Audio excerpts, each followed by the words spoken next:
While it's a common desire for many of us to see animals living freely and safely in their natural environments, the reality is often far from ideal. Human occupation of land has significantly reduced the areas available for animals to inhabit, resulting in overlapping spaces that can lead to dangerous consequences. Unfortunately, this is precisely what occurred in today's story. Years after rescuing a lion cub, something incredible happened to the man. Adrian's journey to Africa was driven by his passion for animal research and his desire to live among them.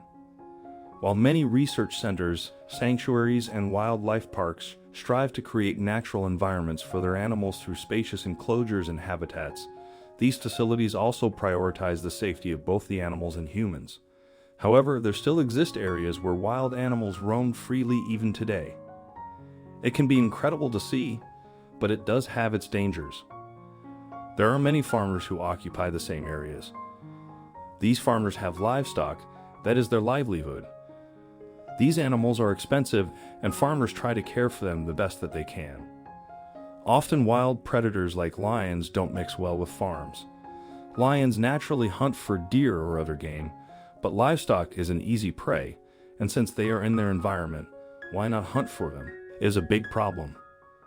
Many farmers try to use less lethal methods to keep these predators away from their livestock, but sadly, there are still those that believe that you need to get rid of the problem completely, or the predators will just come back again.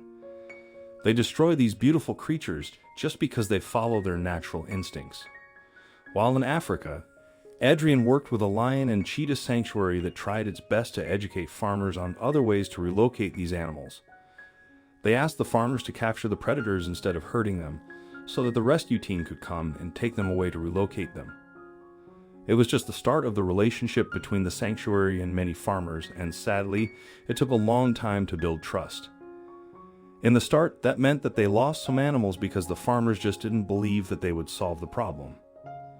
It was heartbreaking, but in time, trust was built, and now more and more farmers are willing to work with the rescue center. Back then, a farmer called the rescue center and said that he had some lion cubs that had been captured. If they wanted them, they needed to come and get them right away. Adrian and some fellow rescuers immediately went to pick up the cubs. The cubs were being kept in a cage and they weren't doing very well. When Adrian asked where the mother was, the only response they received was that she would no longer be a problem. It was frustrating and sad, but they had to focus on the animals that they could save. They took the cubs back to the sanctuary and placed them in a clean and dry enclosure. They gave them food and everything they needed, but they didn't interact with them too much, hoping they could be released back into the wild one day. Most of the cubs started thriving. They put on some weight. They were playing with their siblings and doing everything that young cubs should be doing, and yet there was one cub that just wasn't doing well. The cub that was named Leo was still losing weight, and no matter what they did, he would not eat. Thinking that the other cubs might be taking his food during dinner, they isolated him in another enclosure. There he was all alone during dinner time, and he had all the food he would need. Still, he showed no interest in eating. Leo was already painfully thin when he got to the sanctuary, but he was just getting weaker by the day. They had to make a choice. If they intervened, then he would get used to people and he would never be able to go back to the wild. But if they did nothing, he wasn't going to make it long enough to get back to the wild anyway. The choice was clear. Also, if you've not done so already, please subscribe to our channel and click that notification bell to get inspired by these animal stories every day. Now, back to the story. They would give him the best life they could at the sanctuary, but the important part was that he would have a life at least. They had to step in. Adrian was tasked with caring for Leo. The little cub needed to be given additional bottle feedings, even if he was old enough to eat only meat. He was too weak, and they needed to get him stronger. The sad little baby also needed plenty of love to get him strong and back on his feet. Lion's a pack animal, and since he was temporarily out of a pack, he needed to be able to have this love too. For Adrian, it was like having a new baby, one that just happened to be a lion and would become a massive predator one day. Adrian spent a lot of time just playing with Leo and taking him for long walks in the sanctuary. They'd also allowed a lot of the dogs on the farm to play with him. You might not think it is the best idea for dogs to play with lions, but surprisingly cubs can become really good friends with dogs, especially when they are young enough not to hurt the dogs.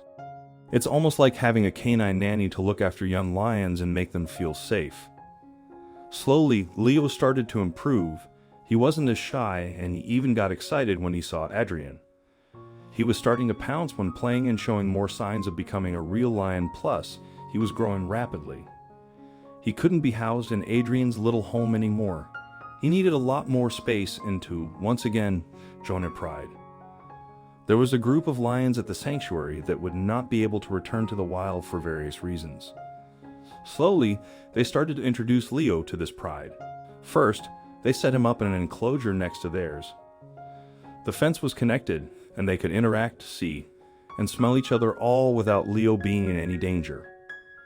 They could watch the reactions of all the other lions and determine if there were any signs of aggression. Since none were shown, they were eventually allowed to interact directly.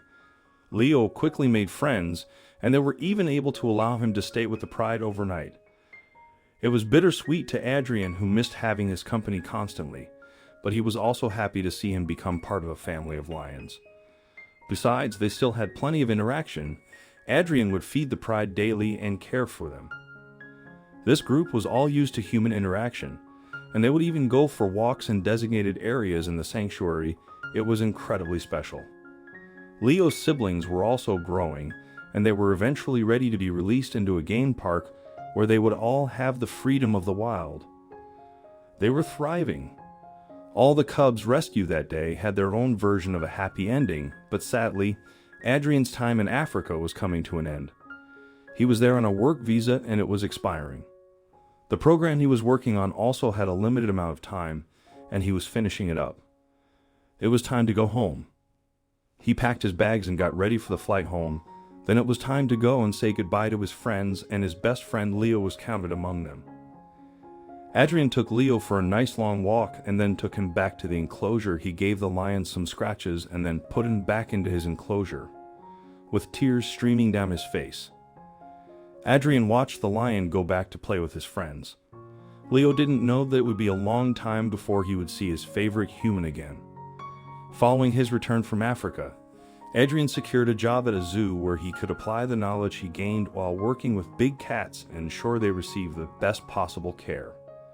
Although Adrian found his work fulfilling, he couldn't shake the longing he felt for Africa. Finally, after 2 years, he had the chance to return. How would the animals, particularly Leo, react upon seeing him again? Adrian's friends were overjoyed to see him, but as he approached the lion enclosure, something heartwarming occurred. One massive lion, Leo, came running up to Adrian and embraced him, placing his paws out of the enclosure and resting his head between Adrian's face, as if giving him a hug. Leo knew that the man who had once saved his life had returned home. I hope you liked this video. Please share and subscribe to our channel. Thank you.